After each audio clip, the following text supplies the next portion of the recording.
તો ગુજરાતના રાજકોટ અને જૂનાગઢ ખાતે યોજાયેલા કોંગ્રેસના પ્રશિક્ષણ શિબિરમાં રાષ્ટ્રીય પ્રમુખ મલ્લિકાર્જુન ખડગે પાર્ટીના જિલ્લા અને શહેરી પ્રમુખોનો ક્લાસ લીધો।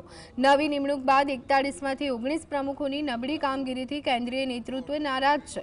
ખડગે સ્પષ્ટ શબ્દોમાં નેતાઓને 90 દિવસનું અલ્ટિમેટમ આપ્યું છે કે હવે હોદ્દા લઈ અને ઘરે બેસવું નહીં ચાલે, નહીં તો દૂર કરવામાં આવશે।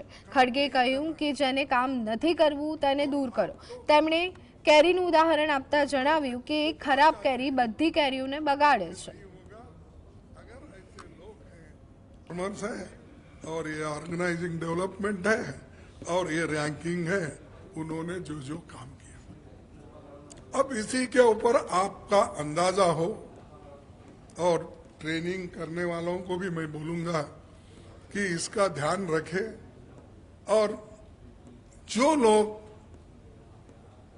काम नहीं करना चाहते और आप लोग जनता पे थोपना चाहते हैं तो ये नहीं होगा।